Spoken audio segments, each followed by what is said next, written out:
When I joined the police in Merseyside, it was like a lot of police forces at that time. It was a big drinking culture. I also played rugby union, which was a big drinking culture at that time. So when I joined Merseyside Police, it had its own rugby team as well.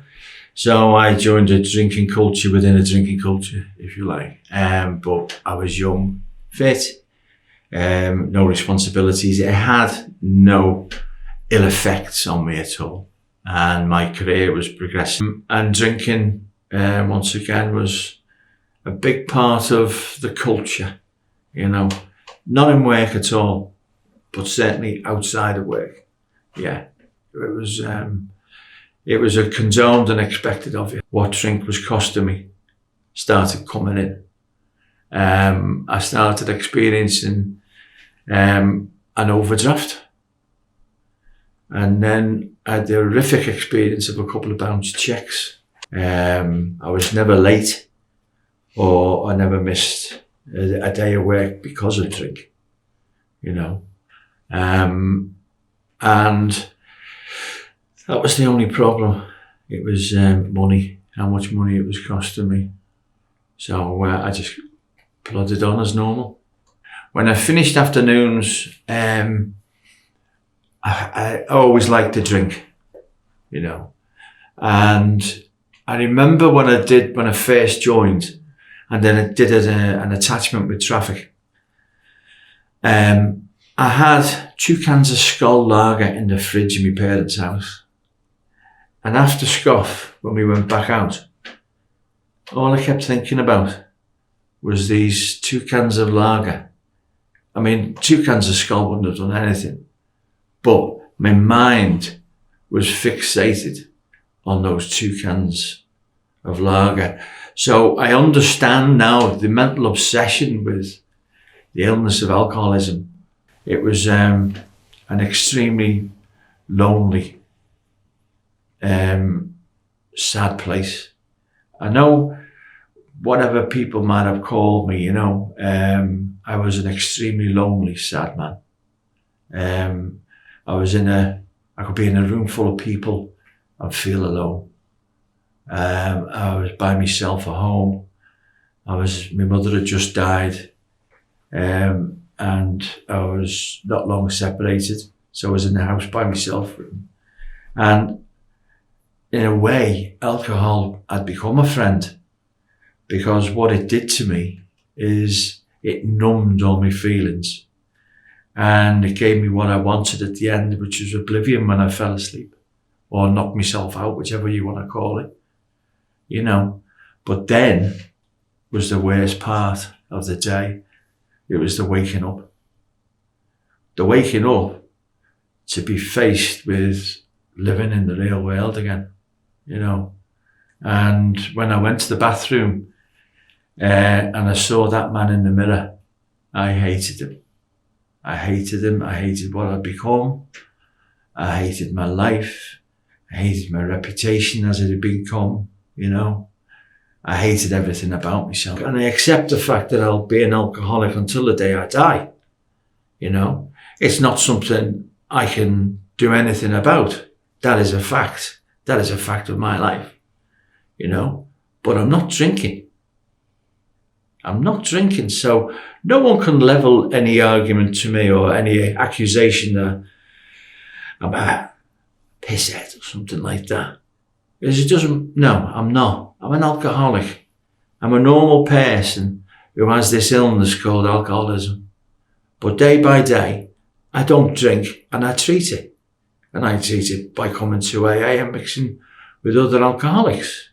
It wasn't part of my life plan, believe me, you know. But I accept that that is where I am today. And once I got the acceptance of my state, if you like, I was able to move forward, you know, with my own recovery on a day-by-day basis, you know. And I've got to say, the last 20 years has probably been the most exciting in my life, you know. I'm not talking about exciting as in getting blasted, you know, but I've been more places, done more things, But the best of all is that Dave's back, you know. But he's not only back, but he's better, you know. He's the sort of person like my kids can run to, turn to, and my grandkids now. One thing, I'd have been dead, you know, because I've seen so many people die of this illness, you know, including 2 people in my own family, you know. I had an uncle, he even had that on his death certificate, alcoholism. When I used to visit my mum, I knew she had a bottle of scotch in the back bedroom, you know. I used to sneak upstairs, have a quick guzzle as that. You know, it's only now that I live in that house, I know that anybody who steps foot in that back bedroom, you can hear it downstairs, you know. All the floorboards creak downstairs. So she knew as well. And it was a grave embarrassment for my mother, I think, you know, and sadness that one of her sons had sort of sunk to this level, you know. Because when the decision was made that I would leave the marital home, you see, I got to a point where I wasn't able to make conscious decisions. I was just taken out and put probably with the only person who would have me, which was my mother. And unfortunately, about 24 hours later, I had an alcoholic fit in front of the lady, which must have been absolutely horrific for her, you know, to see your child, your youngest child, no matter if he's a grown man, fitting on the floor in front of you. And of that, I can't remember much, apart from waking up in the A&E departments in the Royal Hospital, Liverpool, thinking I was in a sort of Spanish taverna. This will happen to you. You know, if you carry on, you will start going yellow. Yeah, whatever. No, it wouldn't happen to me, you see. Nothing ever happened to me. It was always happening to someone else. I was in this complete and utter denial right to the very end. And when I was on the hospital, in that ward, when I sort of finally woke up out of this mist that I was in, there was a chap opposite me. And his belly was distended like that. And he had that greeny, yellowy, waxy colour to his skin. And he was there through alcohol abuse.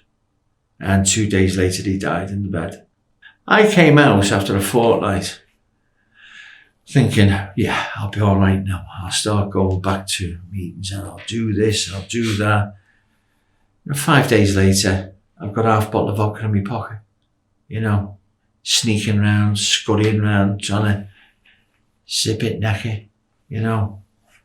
I'm not thinking of consequences. Consequences aren't the top of the list of the drinking alcoholic. The top of the list is getting a drink, making sure you've got more and more, you know, because basically I haven't got a stop button. Once I put alcohol into me, it's like a mental obsession with the stuff. Overrides everything else, but there's a physical addiction to it as well, I seem to have, you know, and I just want more and more and more. And when there's no stop button, I used to just carry on drinking until I just sort of take the knock and just collapse. It was 4 o'clock in the morning on December the 18th, 2001, and I was looking at my reflection in the kitchen window. And I was just out of wits. I'd just gone. I didn't know where I was, except I was at my wits' end.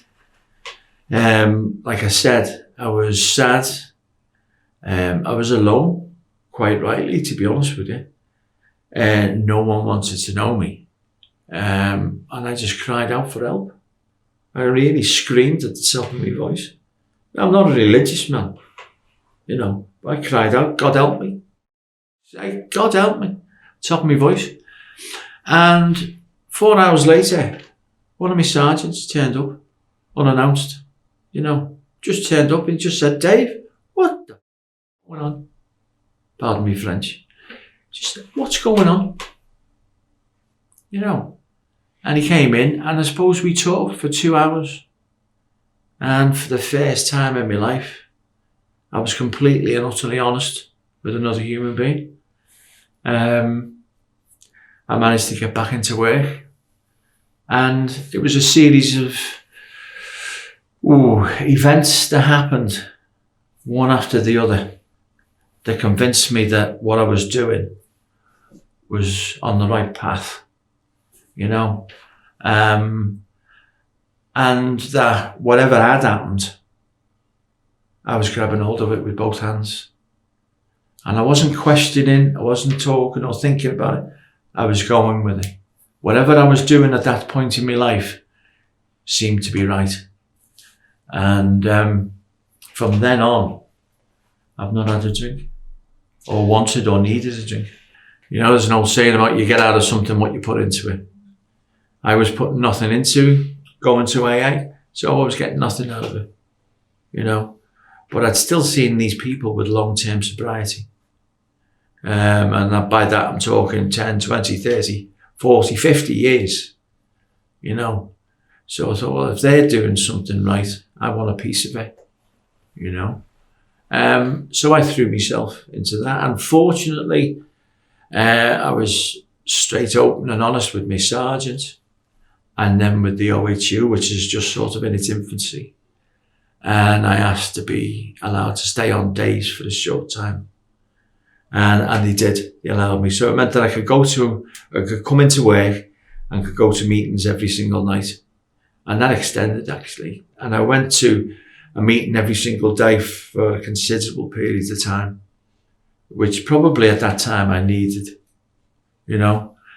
And even now, I normally go to about 4 or 5 meetings a week, you know. But possibly not for my own need as much as to help other people who may be there, you know. That willingness to help someone else is like deep rooted within me now, like it is within the Fellowship of Alcoholics Anonymous itself, you know. And it's like I found people who didn't have letters after their name. They weren't psychologists, psychiatrists or counsellors, all well-meaning people. And I'm not knocking them for 1 minute. But they didn't know what was going on up here. Yeah, I can talk to another alcoholic and he knows. When I describe the horror of trying to open a bottle of vodka and it's spinning round, it's not opening. You know, other people in the room will be nodding their heads because it's happened to them. And they'll know that feeling, say. That's an example. So I got this fellowship, this sense of oneness with them, you know. And the fact that I couldn't kid them. You can't kid someone who's done the same thing as you, can you? You know. There was still a bit of that left in me. And when I gave all that up, I stopped the denial. I accepted what I was.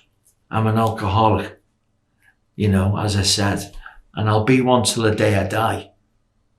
But I treat my alcoholism on a day-by-day basis, you know. And someone said to me, well, you still go, you're nearly 20 years sober, and you're still going to loads of meetings. I said, yeah, because I still need to, because I haven't got a problem with alcohol at the moment. But I know if I don't keep treating this, alcohol may become an issue that I would regard as a solution to the problem I've got. It will take away all the edges of my emotions and it will stop me racing brain. So I never want that to come back, ever, because I've got so much now, you know, the peace of mind, my family and respect and my reputation. That's more to the point, you know. A person's reputation is something I can either carry round with pride or it's going to bury me down with guilt and shame, you know. But I carry it with pride now, you know. It was one of my former colleagues, a friend and colleague. I met him at a function. And and he's just carrying a glass of orange juice, which I was just shocked at. And I asked him why, and he said, "Oh, I don't drink anymore." I said, "Why?" He said, how'd you do that?" He said, "I got help." Now I remembered that, and it was about a month or so later, I phoned him up, and he mentioned about going to AA. And I went with him to my first meeting. But I find more and more people are just turning up at meetings, introducing themselves as someone new. And what happens is someone takes you to one side, introduces themselves to you, and then you'll be given like a little starter pack, and let it be known that you're new to the fellowship, to the rest of the group. And the anonymity side of it is made and stressed as well to the newcomer, that you have a yellow card and it says who you see here, what you hear here, when you leave here, let it stay here, you know.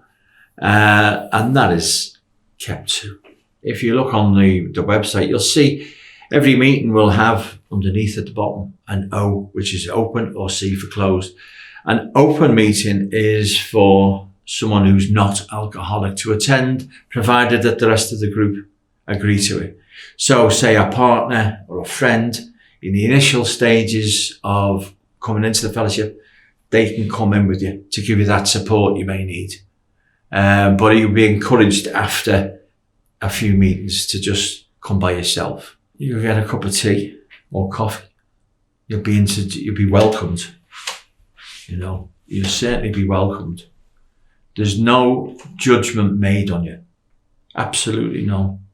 You know, be your sex, your race, your religion, you know, how you look, it matters not. You know, all that people are interested in is if you've got a problem with alcohol, you are here to get well, and they will do their best to help you get well. But there's a program of recovery that's a non-religious, it's a spiritual thing, which doesn't, because I know Christians, Jews, Hindus, Muslims and atheists within AA. And we all have our own concept of a higher power, you know. Whoever it may be, that's your own affair, you know. And you use that within your recovery. And I mean, when you come into AA, there's no register. No, you know, there's no lists taken or anything like that. Sometimes people feel quite shy or something. Oh, don't want to tell him, but he's a bit of a drinker.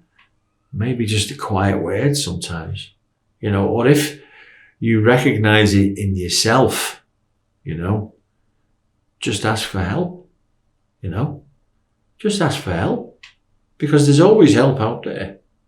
There's lots, but you've got to ask for it, and don't be afraid to ask for it, you know. You can do it in an anonymous way, like through AA, but maybe there's someone in work, like a mentor or something like that.